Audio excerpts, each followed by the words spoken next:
আসসালামু আলাইকুম রহমতুল্লাহি ওয়া বারাকাতুহু। সম্মানিত দর্শক, শেখ হাসিনার দেশে ফেরার যে ঘোষণা, এই ঘোষণার উপরে এই মুহূর্তে বাংলাদেশে অন্য কোনো খবর নেই। বাংলাদেশের রাজপথে আমি যখন আজকের এই অনুষ্ঠান করছি, ঠিক সেই সময়টাতে জেএনজি এইচএসসি যারা পরীক্ষা দিলেন, অর্থাৎ উচ্চ মাধ্যমিক যারা পরীক্ষা দিলেন, তারা শিক্ষামন্ত্রীর পদত্যাগের দাবিতে পুরো ঢাকা শহর কার্যত অচল করে রেখেছেন।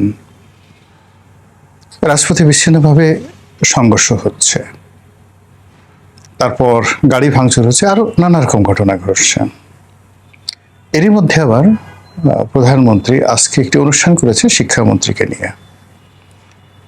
স্পষ্টতই বোঝা যাচ্ছে যে বিষয়টির যে রাজনৈতিক সমাধান, সেই রাজনৈতিক সমাধান হয়তো সরকার চাচ্ছে না।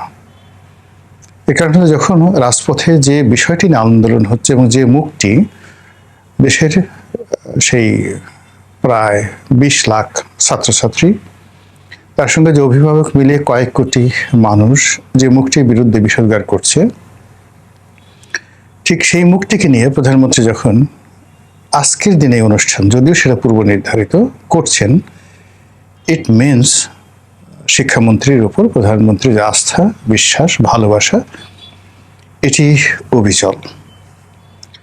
এই কারণে যারা একটু বাঁকা চিন্তা করেন, বিশেষ করে আওয়ামী লীগের যারা লোকজন আছেন, তারা বলার চেষ্টা করছেন যে যে রাজপথে যা কিছু হচ্ছে এটা মূলত সাজানো। এই কাজটি করা হচ্ছে যেন কোনো অবস্থাতেই মানুষের মন মানসিকতা শেখ হাসিনার দিকে না যায়, আওয়ামী লীগের দিকে না যায় এবং দেশ নিয়ে উত্তাল থাকে এবং সময় মতো সেটি যেন আবার খেয়ে দেয়া যায়। আর আওয়ামী লীগ ধরনের কথা স্মরণ করার যথেষ্ট কারণ রয়েছে। এর কারণ হলো আওয়ামী লীগ এই খেলা বহুবার খেলেছেন। ১৭টি বছর ধরে তারা খেলেছে। প্রেস ক্লাবের সামনে যাদেরকে তারা নেতা বানিয়েছে টাকা দিয়ে, পয়সা দিয়ে, তারা অনেকেই এখন মন্ত্রী পরিষদে। যে সকল আন্দোলন, লড়াই, সংগ্রাম জাগ্রত রেখে বিএনপি এবং জামাতকে পিটিয়ে তারা বোঝানোর চেষ্টা করছে দেশে গণতন্ত্র আছে, নাসিতে এরকম হলো কি করে? এগুলো সব পুরনো খেলা। ঠিক সেই খেলার কোনো এক ফাঁকে তারা হোঁচট খেয়েছেন, তাদের পা পিছলে গিয়েছে এবং সেই পচা শামুকে তাদের পা কেটেছে। তো সেদিক থেকে যদি বর্তমান সরকার একই কাজ করে থাকে, অন্যায় কিছু তো নয়। আর এই আন্দোলনটি কিভাবে চলছে, কারা করছে, কারা পিছন দিকে মদত দিচ্ছে, এই সমস্ত কথাবার্তা সরকারের চাইতে আওয়ামী লীগের যারা লোকজন তারা বেশি ভালো বলতে পারবেন। এর কারণ হলো ১৭টি বছর ধরে তারা এই আন্দোলন চালিয়ে আসছে। কাজে এগুলো নিয়ে এখানে আমি কোনো কথা না বলে আমি শুধুমাত্র শেখ হাসিনার দেশে ফেরার ঘোষণা, এটা আওয়ামী লীগের জন্য উপকার হবে না ক্ষতির কারণ হবে, সেই বিষয়গুলো নিয়ে সংক্ষেপে আলোচনা করব। শেখ হাসিনা ঘোষণা দিয়েছেন তিনি ডিসেম্বরের মধ্যে বাংলাদেশে ফিরবেন, সঙ্গে তার যারা নেতৃবৃন্দ রয়েছেন তারা ফিরবেন এবং তার যারা নেতৃবৃন্দ তারা ইন্টারনেট প্রোটোকলে এসে বলছেন যে আমরা যাব। কেউ কেউ নেত্রীর সঙ্গে দেখা করার জন্য ইতিমধ্যে দিল্লিতে এসে পৌঁছে গেছেন। তারপর অনেকে চার্টার প্লেনে করে, অর্থাৎ শুধুমাত্র ইংল্যান্ড থেকে নাকি 10টি বিমানে করে নেতাকর্মীরা বাংলাদেশে আসবেন। তাহলে 747 যে বিমানগুলো আছে বা এয়ারবাসের যে হাইয়েস্ট ক্যাটাগরির প্যাসেঞ্জার বিমানগুলো আছে, সেগুলো চার্টার্ড করে আওয়ামী লীগের যারা লোকজন আছেন তারা যদি একসঙ্গে শুধুমাত্র ইংল্যান্ড থেকে 2 থেকে 3 হাজার লোক আসেন, আরও বেশি আসতে পারবে, 3 হাজার লোক তারা যদি আসেন। আবার যদি সেই চার্টার প্লেনে করে ইউএসএ থেকে এইভাবে 3-4 হাজার লোক আসে, ভারত থেকে 4-5 হাজার লোক আসে, মানে জিনিসটা কেমন হয় আবার একটু চিন্তা করেন তো। এটা কিন্তু আপনি একেবারে উড়িয়ে দেবেন, not like that, because they have money, they have power, they have communication এবং they know how to handle it. এটি বিমান কি করে চার্টার করে, এবং সেই চার্টার বাংলাদেশের এখন সরকারের যারা কর্তা ব্যক্তি রয়েছে তারা বোঝার আগে এমন একটা ভাবে তারা কোনো রকম ঘোষণা না দিয়ে অল অন এ সাডেন 1 ঘন্টার নোটিশে, 2 ঘন্টার নোটিশে, 3 ঘন্টার নোটিশে ঢাকা এয়ারপোর্টে চলে এলো দিল্লি থেকে।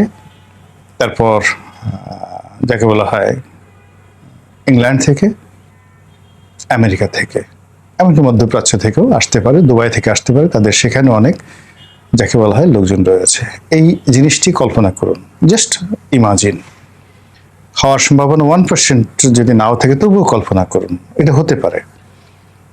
আবার ধরুন এই যে যত কথাবার্তা হলো, ঘোড়ার ডিম কিছুই হলো না, কেউ এলেন না। ডিসেম্বর মাসে তারা জাস্ট জোরে একটা হাসি দিয়ে বললেন যে আমরা 16 তারিখে আসছি, আচ্ছা 7 তারিখে আসছি। ওই দিন সাজ রব রব ভাব চারিদিকে, মানে আজকে নেত্রী আসবেন, আওয়ামী লীগের লোকজন ধর পাকড় হচ্ছে, বাড়ি বাড়িতে গিয়ে থানা পুলিশ প্রশাসন যাচ্ছে, যেখানে যেখানে আওয়ামী লীগ আছে সেখানে ছাত্রদল, যুবদল, শিবির সবাই দল বেঁধে এনসিপির যারা লোকজন আছে খুঁজছে, ধরো যেখানে আওয়ামী লীগ সরেয়া এবং নৌকা রয়েছে সব জায়গাতে ধরো এবং সবাইকে আচ্ছা মতো ডলা দাও। আচ্ছা, এরকম চলতে থাকলো। যারা সাধারণ মানুষ তারা অভিশাপ দেওয়া শুরু করলো, গালাগালি করা শুরু করলো, এবং যাদের যাওয়ার কথা এয়ারপোর্টে তারা কেউ গেলেন না, আর যাদের আসার কথা তারা কেউ এলেন না। তারা বিদেশে বসে বললেন যে শুধু আসতে চেয়েছি, এতেই এত ভয়, আর যদি আসতাম তাহলে কি হতো।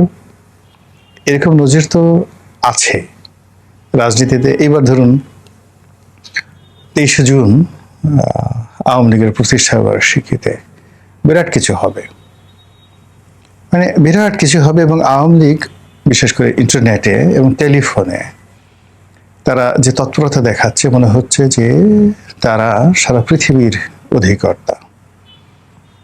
যে কোনো একটা নম্বর থেকে টেলিফোন করে বড় বড় পুলিশ কর্মকর্তাদেরকে গালাগাল করা হচ্ছে, বিভিন্ন মানুষকে হুমকি ধামকি দেওয়া হচ্ছে। তারপর বিভিন্ন force, cyber force, guerrilla force, 71 force, 24 force, অসংখ্য নামে সব বাকি সব ভয়ঙ্কর প্রোফাইল পিকচার তৈরি করে বিভিন্ন মানুষকে টেলিফোন করে তাদেরকে ভয় দেখানো হচ্ছে। আচ্ছা, তো এই যে ভয় দেখানোর তাদের যে কৌশল, সেই কৌশল তারা চালিয়ে যাচ্ছে, এবং একই সঙ্গে বিভিন্ন মাধ্যমে যারা সামাজিক মাধ্যমে যোগাযোগ রাখেন তারা, এরপরে যারা আওয়ামী লীগ সরকারের জামানাতে অলিগার ছিলেন, আওয়ামী লীগ সরকারের আগে আমলে 1 নম্বর অলিগার ছিলেন সামরিক, বেসামরিক এবং পুলিশ কর্মকর্তারা। তখন একজন সচিব, সেটা যে নামে আপনি তাকে ডাকেন, যারা শেখ হাসিনার খুব কাছাকাছি ছিলেন তাদের ক্ষমতা 100 জন মন্ত্রী বা এমপির সাথে বেশি ছিল। এরকম অনেক সচিব ছিলেন। এরপর কিছু ব্যবসায়ী ছিলেন, কিছু সাংবাদিক ছিলেন, মানে এই সব মিলে যে একটা অলিগার শ্রেণী, হাতে গোনা কয়েকজন ছাড়া প্রায় সবাই কিন্তু নিরাপদ দেশের বাইরে আছেন।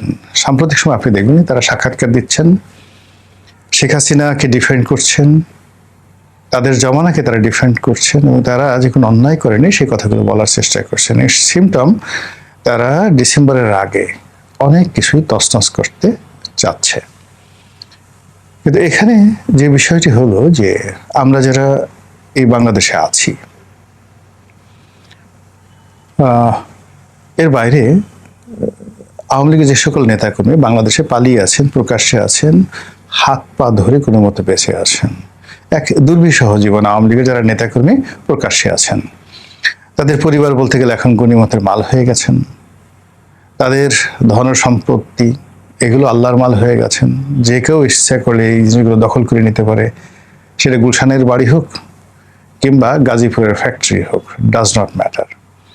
তো এই মানুষগুলোর যে দুর্বিষহ জীবন, তারা ডানে যেতে পারছে না, বামে যেতে পারছে না। 17 বছরে তারা শুধুমাত্র আওয়ামী লীগকে সাপোর্ট করেছেন, কিন্তু কখনো কোনো সুযোগ নেননি। এই সময়টাতে এসে আল্লাহর গজব এবং মানুষের গজব যুগপৎভাবে এদের উপরে এসে পৌঁছে গেছে। তো এই মানুষগুলো আর এক দফা দমন পীড়নের শিকার হচ্ছেন। আপনারা জানেন যে ইতিমধ্যে পুলিশ তার তৎপরতা বাড়িয়ে দিয়েছে। তারপর সরকার সমর্থক যে সকল রাজনৈতিক সংগঠন রয়েছেন তারা বেশ অ্যাডামেন্ট। মূল ব্যাপার হলো সরকার যায়, নতুন সরকার আসে, কিন্তু দমন পীড়ন 2 নম্বরে যে কাজগুলো রয়েছে সেইগুলো আসলে পরিবর্তন হয় না, আরো খারাপ দিকে যায়। বিএনপি হয়তো ভালো কাজ করছে বেশ কিছু, কিন্তু আওয়ামী লীগের যে ভালো কাজগুলো সেগুলো তারা কোনো অবস্থাতেই কন্টিনিউ করতে চাচ্ছে না। 2 নম্বর হলো যে আওয়ামী লীগ জামানাতে যে ভালো কাজগুলো না হয়ে যে মন্দ কাজগুলো হয়েছে তার একটাও এই জামানাতে বন্ধ না হয়ে আরো বহুগুণে বেড়ে গেছে। আজকে দেখলাম ইয়াবা একটা চালান ধরেছে, কক্সবাজার থেকে আসছিল, সেখানে স্বরাষ্ট্র মন্ত্রণালয়ের স্টিকার। বোঝার চেষ্টা করেন, কক্সবাজার থেকে আসছে, স্বরাষ্ট্রমন্ত্রীকে ব্যবহার করে, তার নাম ব্যবহার করে দুর্বৃত্তরা স্বরাষ্ট্রমন্ত্রীর এবং তার এলাকার বদনাম করার জন্য ইয়াবা ভরে, গাড়ি ভরে ভরে ইয়াবা আনছে এবং সেই ইয়াবা সহ ধরা পড়ছে মহিলা। এই হলো দুর্বৃত্তপনার, যেখানে মানে এক বদিকেই পুরো রাষ্ট্র কন্ট্রোল করতে পারেননি।